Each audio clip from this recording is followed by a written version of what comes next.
Everyone faces struggles, pain, rejection, disappointment, and failure. But here's the brutal truth most people don't want to hear. Nobody truly cares about your excuses. The world listens for a second, maybe nods, and then moves on. Why? Because everyone is fighting their own battles. Everyone has their own pain to deal with. The moment you realize that nobody's coming to save you is the moment you become unstoppable. We live in a time where people want sympathy more than solutions. They post about how hard life is, hoping someone will feel sorry for them. But sympathy doesn't pay bills. Sympathy doesn't build your dream. Sympathy doesn't make you stronger. You either find a way or you find an excuse, and only one of those leads to success. Excuses feel comforting because they let you off the hook. When you say, "I didn't have time," or "I'm not lucky like them," you protect your ego. You convince yourself that you couldn't have done better. But that mindset is poison. It traps you in the same place, repeating the same story, waiting for someone else to fix your life. Excuses are the language of the powerless. The truth: life is unfair. Some people start with more money, more connections, more opportunities. But complaining about it doesn't change a damn thing. What changes your life is grit. The decision to show up anyway, to fight anyway, to build something out of nothing. People who win in life are not the ones with the best conditions. They're the ones who make the best of their conditions. When you stop complaining, you stop wasting energy. All that time spent blaming others or feeling sorry for yourself could be used to improve your skills, to take action, to move one step closer to what you want. Every complaint delays your progress. Every excuse is time stolen from your potential. The moment you stop explaining why you can't, you start discovering how you can. Think of every successful person you admire.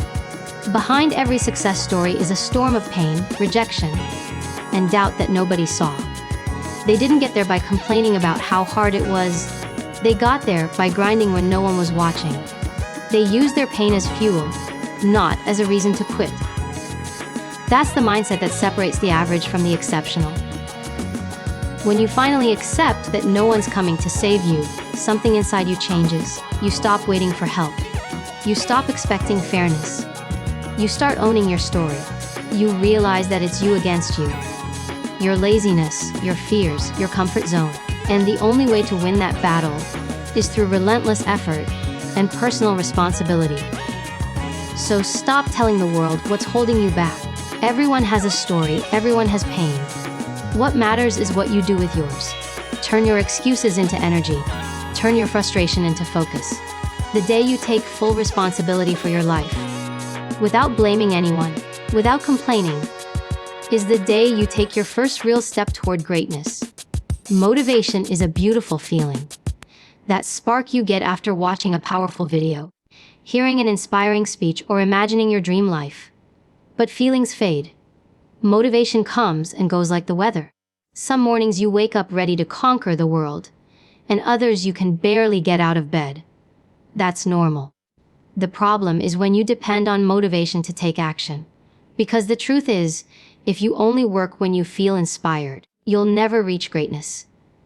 Discipline, on the other hand, is different. Discipline is the muscle that keeps you going when motivation dies. It's the ability to show up even when you don't want to.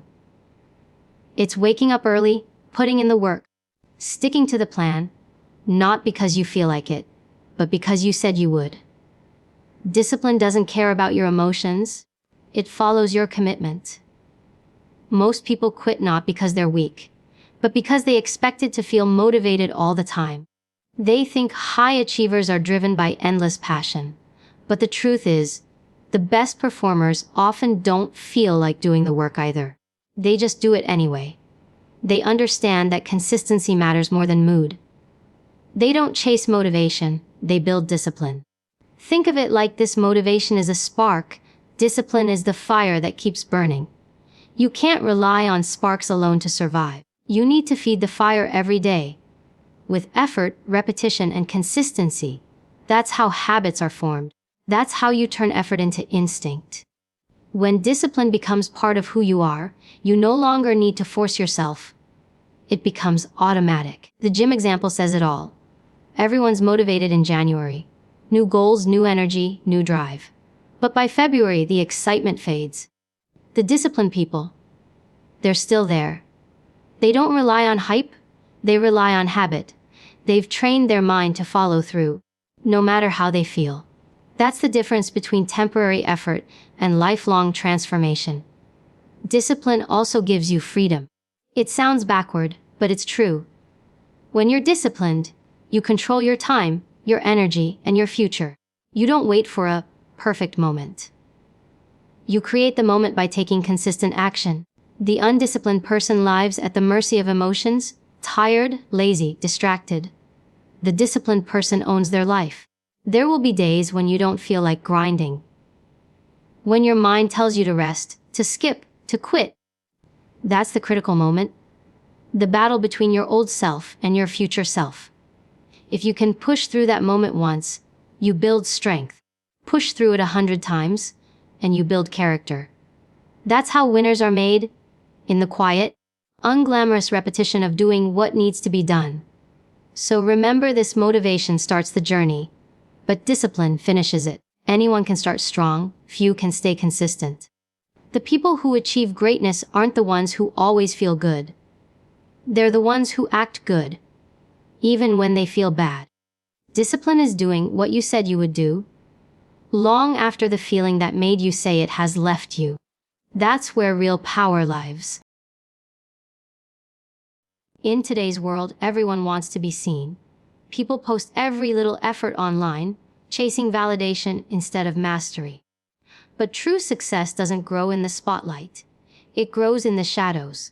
The quiet hours when no one's clapping for you, no one's liking your posts, no one's telling you, "Good job." That's where greatness is built. When you work like nobody is watching, you shift your focus from approval to improvement. You stop performing for others and start building for yourself. Working in silence teaches humility. It forces you to focus on the process instead of the praise. Because the truth is, most people aren't watching you to support you. They're watching to see if you'll fail. So stop trying to prove them wrong. Prove yourself right. The moment you stop craving attention, you free your energy to actually get better at what you do. Mastery doesn't need noise, it needs focus. The greats, athletes, artists, entrepreneurs, all share one thing in common. They put in insane amounts of work when no one was paying attention. The world only saw the highlight reels, not the lonely hours of repetition, failure, and frustration. They weren't chasing followers, they were chasing excellence. When you commit to the grind in private, you build the kind of confidence that can't be faked. In silence, there's no distraction, no pressure to impress. It's just you and your work. That's where you discover what you're truly capable of. When no one's around to cheer for you, every ounce of progress feels personal. You start doing it for the right reasons, for growth, purpose, and pride. And that kind of motivation lasts far longer than any external applause ever will. When you work like nobody is watching, you also eliminate fear. Fear of judgment, fear of failure, fear of not being enough. All of it fades. You stop worrying about what others think and start focusing on what you can control: your effort, your consistency, your evolution. That's how you gain power, not by being seen, but by being prepared when your moment finally comes. Most people want instant results. They want recognition before they've earned it. But the real ones, they grind in silence for years, building something the world can't ignore when it's ready.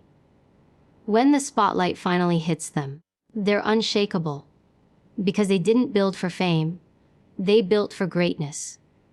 Remember, if you only work hard when people are watching, you're not disciplined, you're performing. The silent grind also builds self-respect. Every time you choose to do the work when nobody's checking, you prove to yourself that you can be trusted. That's real confidence. Not the kind that comes from likes or followers, but from knowing you can count on yourself. That kind of confidence can't be bought, and it can't be faked. It's earned in quiet rooms, one disciplined choice at a time. So stop broadcasting your hustle and start living it. Let your work speak when it's ready. Let your results make the noise. When you work like nobody is watching, you become unstoppable. Because your motivation comes from within, not from the crowd. And that's when you truly win, when the world finally sees you, and it feels like an overnight success. But you know it took years of unseen effort to get there. One of the greatest lessons in life, and one that separates the strong from the weak, is understanding what you can and cannot control. Most people waste their energy fighting things they'll never change: other people's opinions, the past, luck, or timing. They get trapped in frustration, replaying what ifs and why me's. But the truth is brutal and freeing at the same time. You can't control everything, but you can always control yourself. The world doesn't bend to your emotions. Bad days will come. People will disappoint you. Plans will fail. You can either let that break you, or you can decide to focus on what's still in your hands. Your attitude, your effort, your mindset. That's your power. When you stay centered in what you can control, no storm can truly throw you off course. You stop reacting and start responding. With intention, not emotion. Too many people give away their peace because they're obsessed with controlling outcomes. They want life to be fair, people to be kind, opportunities to come easy. But life doesn't work that way. You can't control the waves, but you can learn to surf. Once you accept that truth, your stress starts to fade. You realize that energy spent trying to change the uncontrollable is energy wasted. Think about it. Every minute spent worrying about what others think is a minute stolen from your progress. Every ounce of anger directed at what's unfair is energy that could have been used to improve your craft. When you shift your focus inward, to your discipline, your consistency, your attitude, you start to see real change, because that's where your power actually lives. Control is not about dominance. It's about direction.